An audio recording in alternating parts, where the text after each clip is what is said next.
Hi, everyone. Thank you so much for watching our shorts program, Everybody and Booty. We're so glad that you could be here with us today. And again, if you haven't seen me before, I'm Shannon Macy Warner. I'm NewFest's assistant programmer and community partnership coordinator. And I'm so thrilled to welcome the directors of many of the shorts that you just watched. So let's go to them so they can introduce themselves. Hi, everyone. It's so nice to see you.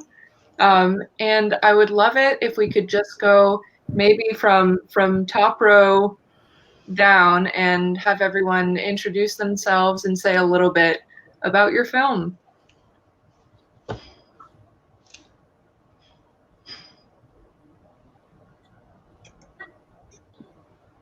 Or is Erika, that fine? creo que tú eres la primera porque estás en la primera fila. Así que adelante puedes introducir. We can also start from the bottom up if that's okay. Whatever you prefer. Bueno, pues introduzco brevemente el cortometraje Panteras. Panteras se centra en un momento vital de dos chicas en plena pubertad y nace de una pregunta que es ¿qué significa ser mujer? A partir de ahí se exploran temas como la identidad sexual, el deseo sexual, la orientación sexual. Y Panteras no pretende dar respuestas sobre todo ello, sino simplemente abrir caminos de reflexión en torno a estos temas. So first I'd like to introduce the film Panthers. And the film it takes place in a crucial moment in a girl's life in the middle of puberty. And it's born out of the question of what does it mean to be a woman? And it explores themes of sexual identity, desire, and it's not really trying to answer anything, it's just trying to open up the conversation about what these things are and mean to us.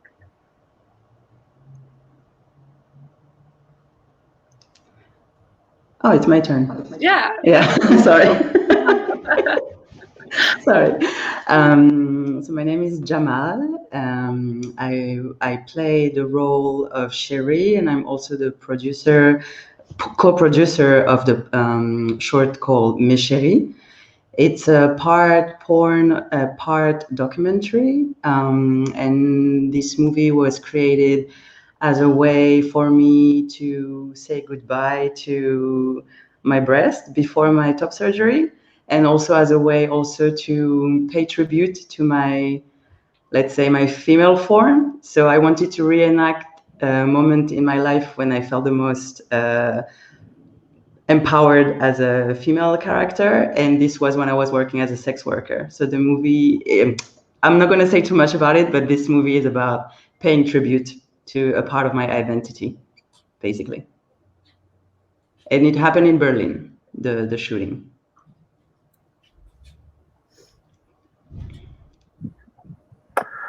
Hi, my name is Dorian Wood.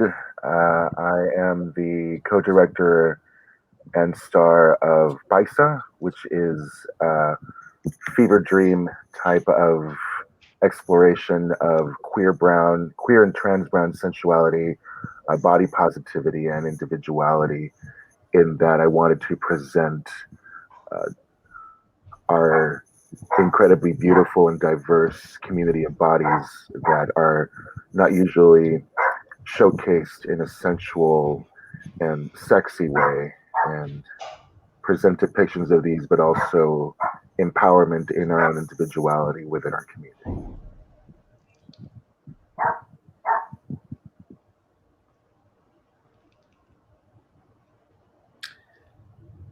I guess we should probably go next, huh?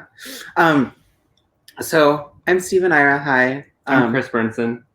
Our film is called I Have to Think of Us as Separate People. It's a piece of experimental documentary about our relationship. And what I like to tell people is that one of us is trans and one of us is not. And the movie is about trying to figure out which one is which. I'm trans. I'm the trans one.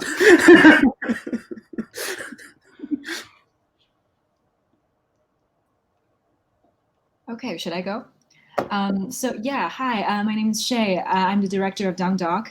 Down Dog is a movie about a yoga teacher and a woman with trans experience trying to figure out how and when to tell a new fling about her experience.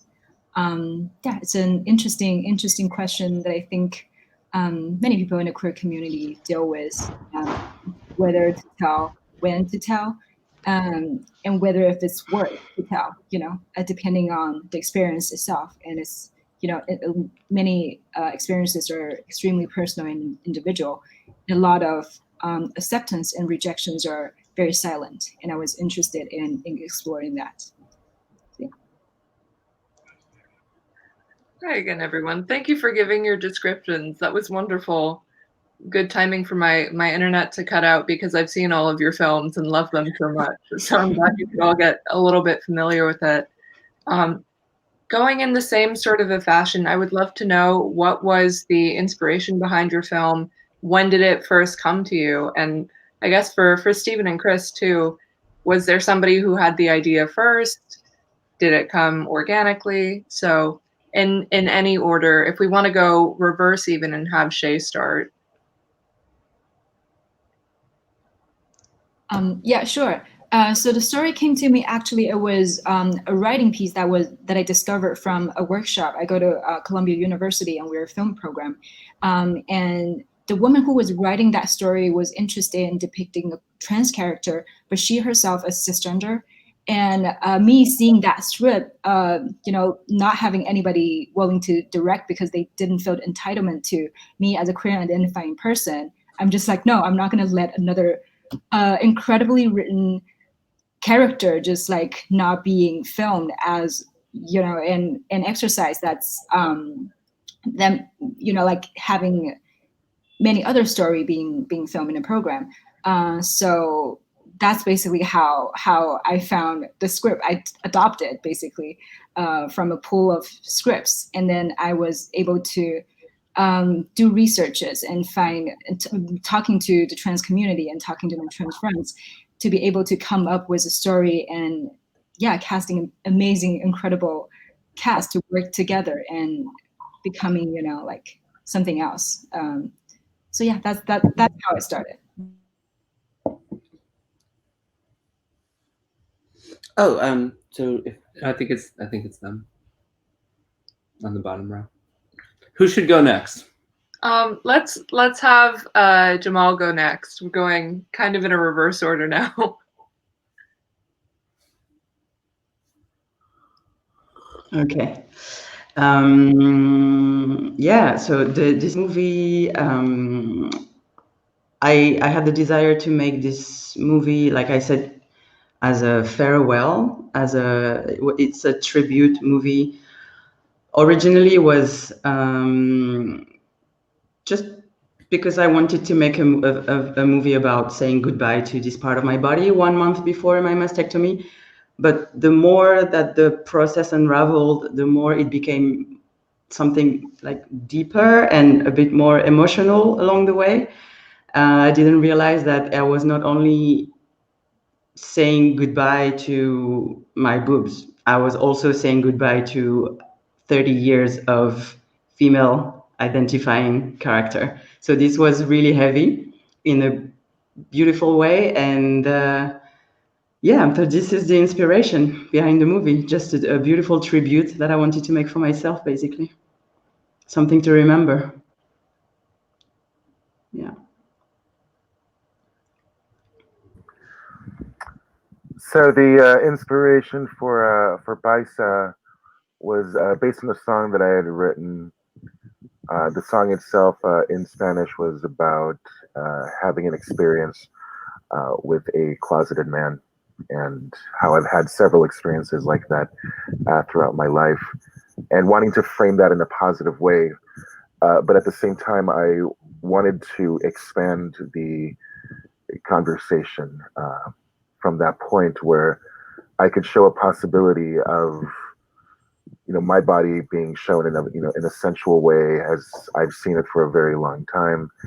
And to see an experience like that of like a motel room situation with someone as something positive, as just because there's a secrecy of it is in no way a reason for it to be shameful. It's really the society that we live under deems it as such. But understanding that, you know, sensuality, the natural urge, be risky of using the term natural, but I feel it is ingrained in all of us to be sensual and to be sexual, and it should be embraced, and not just in myself, but in people of my own community. So it was really wanting to push for that while at the same time destigmatizing sex.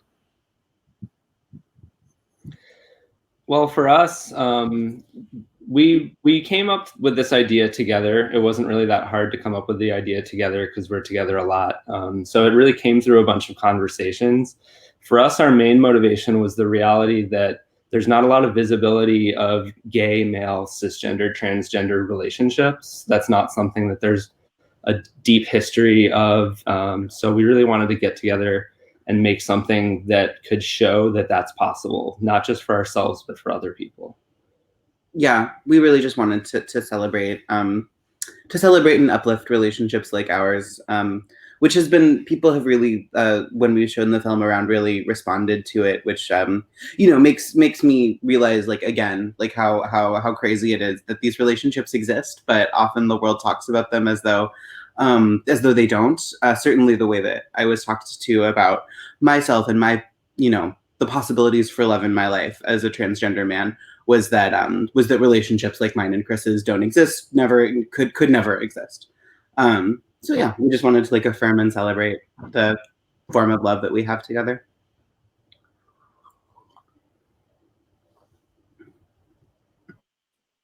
Ok. Bueno, intentaré ser breve, Cordelia. La inspiración lo marcó un poco anteriormente y es sobre esta pregunta de qué significa ser mujer. A mí con 12 años me diagnostican anorexia, que es una enfermedad que tiene mucho que ver con la corporalidad. Y desde entonces he reflexionado mucho sobre cómo tenía que estar yo en la sociedad siendo mujer. Y llega un momento en mi vida, hace tal vez un año o así, que siento muy profundamente que la manera de responderme a esa pregunta es cuestionando el sistema binario de géneros. Y de ahí empiezo a desarrollar la historia de Panteras, centrándola en esta pubertad que es esencial por estos cambios tanto físicos como psicológicos que se despiertan en todos nosotros.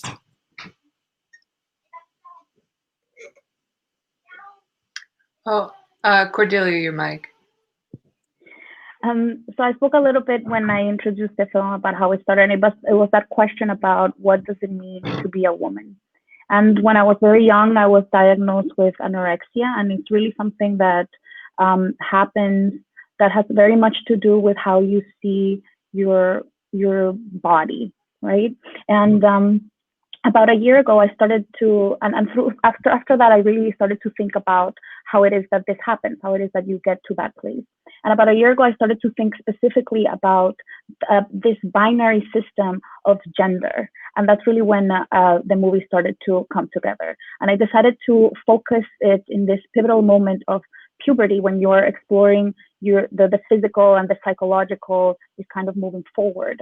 And that's how it came to be.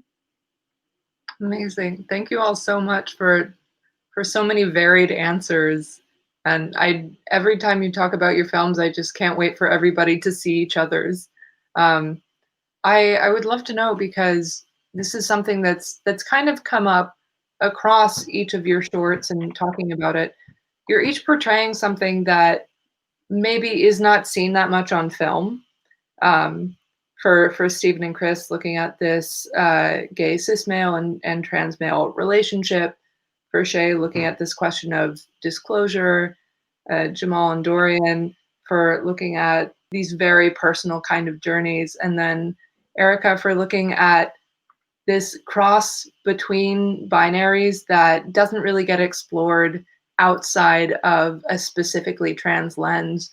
I would love to know, when you were filming these things, was there anything that you felt like there was pressure to really get right because you hadn't seen it that much before and you really had a mission and a goal in mind? And what was kind of the mood on set for you? Was it a place of vulnerability, a place of excitement? What was going on in your head about portraying this thing that has not been seen a lot on film? And then I guess if we want to go with Erica first, so Cordelia, you can just do the question. Oh, you want to go second? Oh, okay. Stephen and Chris, would you mind going first? We'd be happy to. Our set was like our bedrooms. I had never made a film before. I'm primarily a poet. That's most of what I do. And Chris makes visual art and photographs and films and things like that. So in that sense, there was pressure for me because I just was doing something that I didn't know how to do and hadn't done before.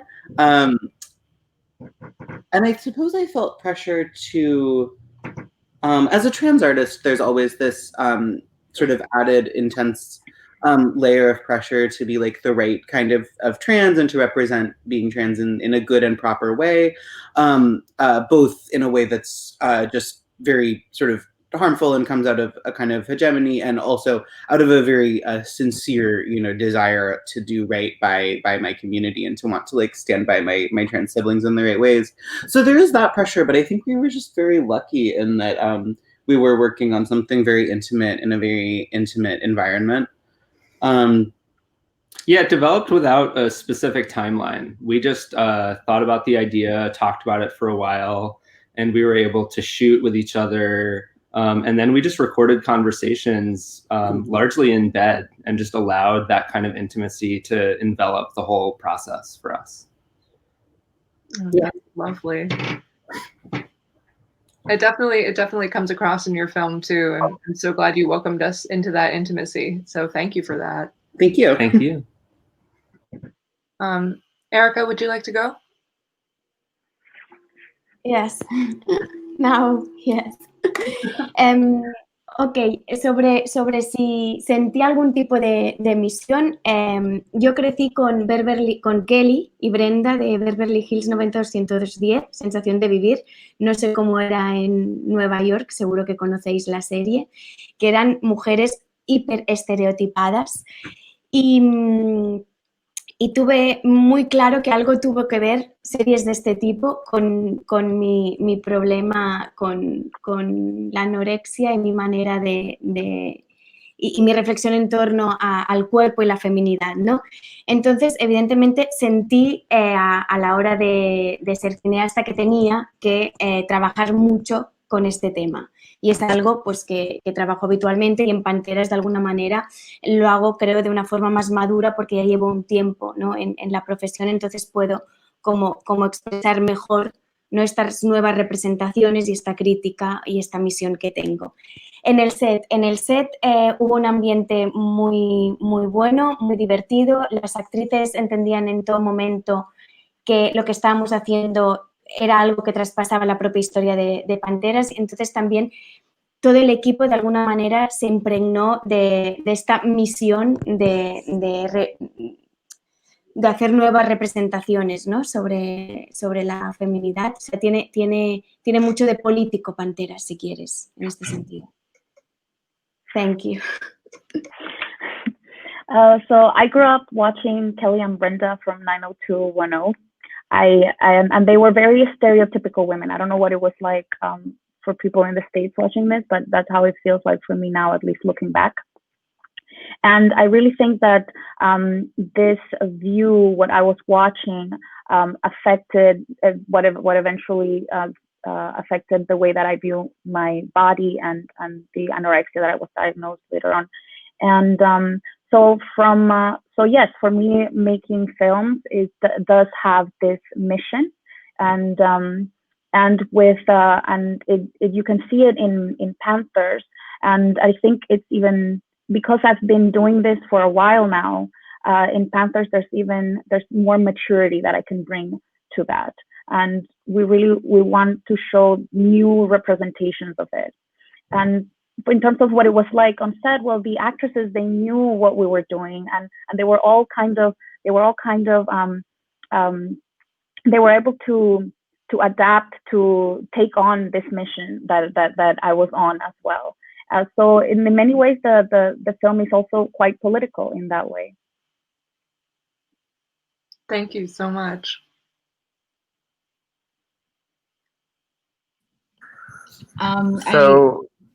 Should I be? Oh, I'm sorry. Oh, sorry.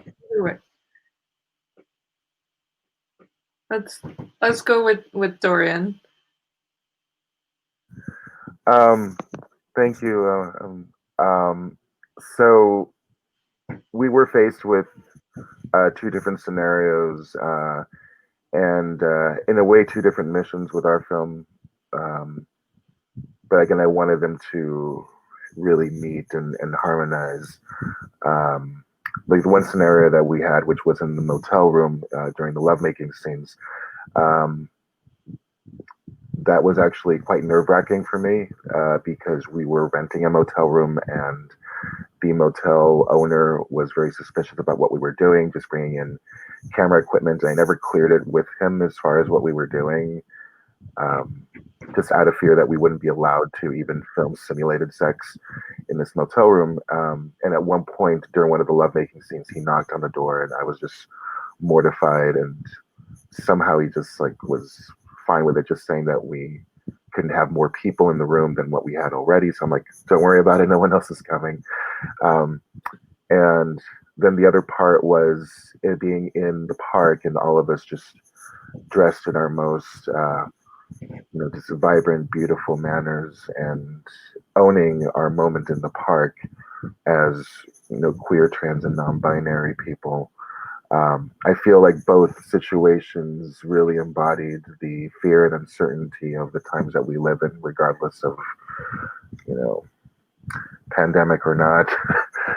We've always really endured this type of, uncertainty of this, unthinkable unknown. And I wanted to really push forward with a representation, in 8 minutes of what it's like to live in a paradise that I feel we are entitled to, and to draw empowerment from our individuality, from our collective beauty, and just really create something that hopefully many people could escape to and see, like, this is what we're capable of, this is how beautiful we are, and to never forget that. Wow. Incredible. Oh, that's so great. Now I just want to go watch the film all over again and see that with your insight. So thank you. Shay, would you like to go? Because you seem very ready. Sure. Sorry, because I think the grid might be arranged differently on different screens. That was probably why I thought I was the next. But yeah, speaking of Down Dog, so yeah, I went on set with a certain degree of fear for sure, because the film was not only about disclosure, but also it was about a rejection that comes afterwards, a rejection from a romantic interest.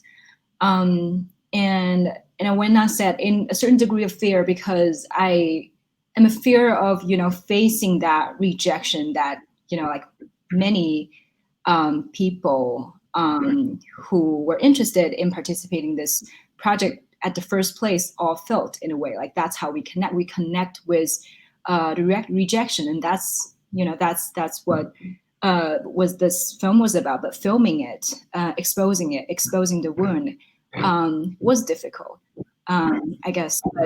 But actually, what happened on set was actually surprisingly heartwarming, and that totally surprised me because like understanding the fact that when we were on set, the whole cast and crew came on this project in support. Like, that was a feeling that I forgot when I was like way too into the story, and realizing, like, showing that rejection, showing that disclosure is empowering, and having the story being seen and being shared, being understood, the wound gets healed in a way. Yeah. Thank you so much for sharing that. And then Jamal. Yeah, we had a similar situation than Dorian, because we shot part of the movie, like I said, one part is a porn and one part is documentary. And for the porn part, we booked a hotel, and of course, we didn't tell what was going to happen. And we had to find, so my friends and producer, who are Ty and Ethan from Cutnon, they organized a way. They said that we were shooting outside, and then we had the team meeting in the room, and that's why we had all the equipment, but we were just shooting outside a movie for I don't know, like a uni project. I don't know what they managed to, but the owner of the hotel somehow decided to Google the name of one of my producer, and then he asked him, is this really a uni project you're making? Because I've seen the movies you're doing, and just to make sure that we are on the same page about what's going to happen in the room. You know? But in the end, nobody came to knock at the door. Oh my God, like none of that happened. So I was a bit nervous at the beginning on set because I knew that the owner was a little bit dodgy, kind of. But because we made already 2 movies together with Ty and Ethan, I felt I just love them. Like, I really just love them. I feel really comfortable with them. And we are also friends, so that helps a lot. And my partner in the movie is Dante Dionis, and it was our first movie together, and it was I was really nervous because I knew it was a big deal for me, this movie. It's really something heavy that I'm letting go, and I was very emotional the whole time, but everybody was really supportive. Everybody was really professional as well. And yeah, it felt like a big warm hug the whole time. Yeah. And I'm really nervous in general when I have to make a movie because I'm very perfectionist. But yeah, I had space to have my emotions and express them. And we had a really lovely fairy who was taking care of our needs all the time. Thank you, Nicola, if you're watching this.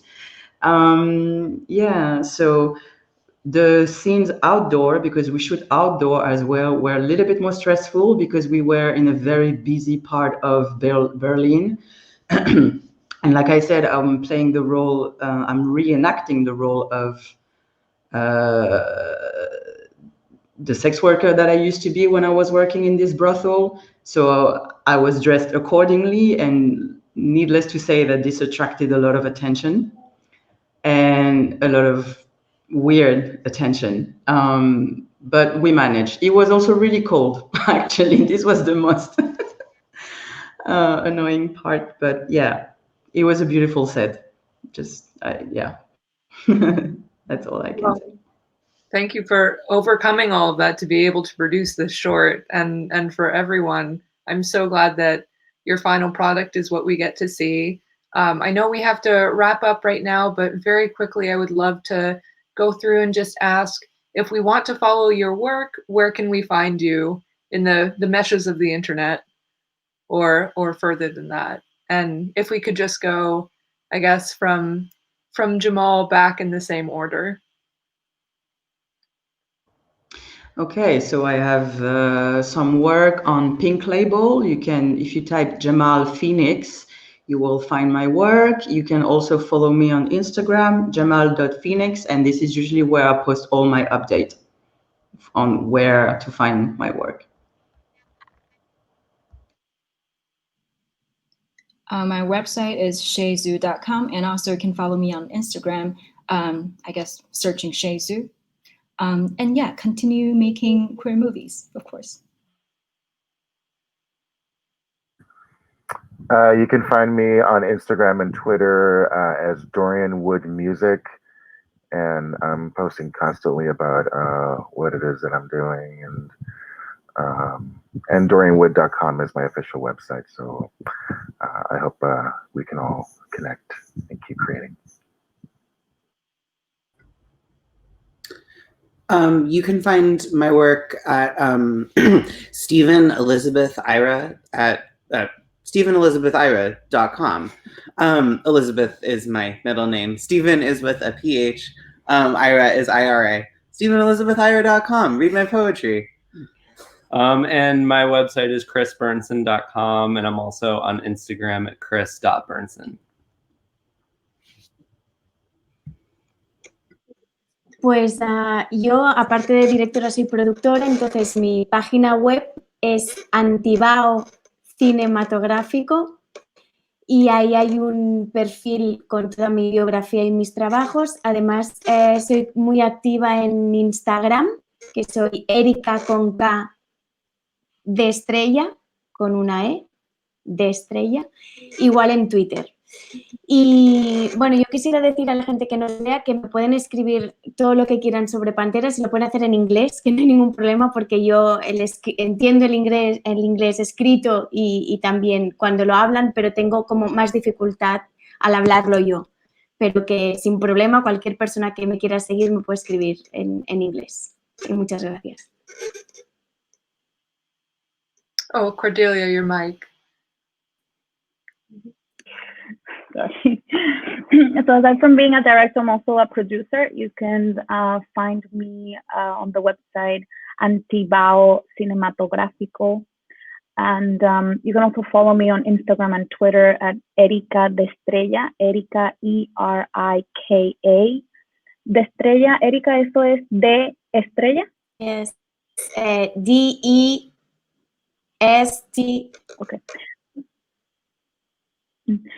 Erika de Estrella, ERIKADESTRELLA, both on Instagram and Twitter. And you can write to me about Panteras in English. I can read it. I can understand it. I just have some difficulty speaking it. Thank you so much, all of you. This has been a really wonderful chat, and I'm so excited to hear more from people who see your films and love them. So thank you for being here today.